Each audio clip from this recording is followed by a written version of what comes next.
ആഗോള അയ്യപ്പ സംഗമവുമായി ബന്ധപ്പെട്ട് പ്രതിപക്ഷ നേതാവിന്റെ വാദം തെറ്റെന്ന് മന്ത്രി വി.എൻ. വാസവൻ. പ്രതിപക്ഷ നേതാവിന്റെ സമയം ചോദിച്ച ശേഷമാണ് ക്ഷണിക്കാൻ ചെന്നപ്പോൾ കിടക്കുകയാണെന്ന് പേഴ്സണൽ സ്റ്റാഫ് അറിയിച്ചു. കത്ത് നൽകിയാൽ കൊടുക്കാമെന്ന് അറിയിച്ചതായും മന്ത്രി.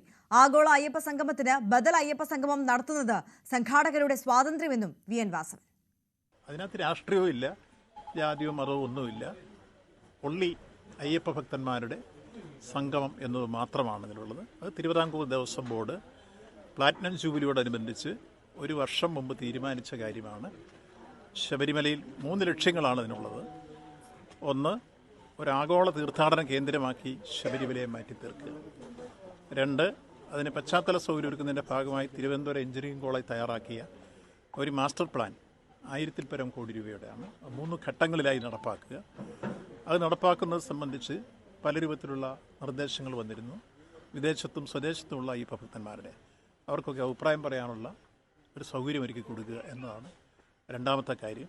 3, എല്ലാവർക്കും അറിയുന്ന പോലെ ഇപ്പോൾ എയർപോർട്ട് വരുന്നു, റെയിൽവേ വരുന്നു. പുതിയ സൗകര്യങ്ങളും പശ്ചാത്തല സൗകര്യം വികസിപ്പിക്കുമ്പോൾ സ്വദേശികളും വിദേശികളുമായ ഈ ഭക്തന്മാർക്ക് എത്തിച്ചേരുമ്പോൾ ഉണ്ടാകുന്ന ബുദ്ധിമുട്ടുകൾ, പ്രയാസങ്ങൾ എന്തെങ്കിലും ഉണ്ടെങ്കിൽ അവരുടെ കൂടി അഭിപ്രായ നിർദ്ദേശങ്ങൾ പരിഗണിച്ചുകൊണ്ട് അത് പരിഹരിക്കാൻ ആവശ്യമായ സത്വര നടപടികൾ സ്വീകരിക്കുക. ശബരിമല സ്ത്രീ പ്രവേശനവുമായി ബന്ധപ്പെട്ട കേസ് പിൻവലിക്കുന്നതിൽ വിവേചനമെന്ന് തിരുവഞ്ചൂർ രാധാകൃഷ്ണൻ. അയ്യപ്പ ഭക്തന്മാർക്കെതിരെയുള്ള കേസ് പിൻവലിക്കുന്നതിൽ അയ്യപ്പ ഭക്തന്മാരെ രണ്ടാക്കുകയാണോ എന്ന് വ്യക്തമാക്കണം. വനിതാ പ്രവേശനത്തെ സംബന്ധിച്ച് സർക്കാരിന്റെ നിലപാട് എന്താണെന്നും തിരുവഞ്ചൂർ ചോദിച്ചു. അപ്പോൾ അയ്യപ്പ ഭക്തന്മാരെ രണ്ടാക്കുകയാണോ? അവിടെയാണ് നമ്മുടെ പ്രശ്നം. നമ്മുടെ പ്രശ്നം അയ്യപ്പ ഭക്തന്മാരെന്ന് പറയുന്ന ഒരു ഭക്ത സമൂഹമുണ്ട്. ആ ഭക്ത സമൂഹത്തെ രണ്ടാക്കുകയാണ്. ഇഷ്ടപ്പെട്ട കേസുകൾ വിഡ്രോ ചെയ്തു, ബാക്കിയുള്ള കേസുകൾ നിലനിർത്തി. എന്തിനു വേണ്ടിയാ അങ്ങനെ ചെയ്യാമോ?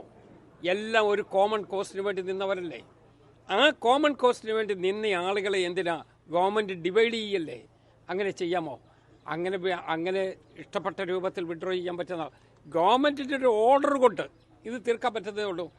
പബ്ലിക് പ്രോസിക്യൂട്ടർക്ക് ഒരു ഉത്തരവ് കൊടുത്താൽ അയ്യപ്പ ഭക്തന്മാർക്കെതിരായിട്ട് വന്നിട്ടുള്ള കേസുകൾ കോടതിയിലെത്തുമ്പോൾ ഗവൺമെൻറ് അത് വിഡ്രോ ചെയ്യുന്നു.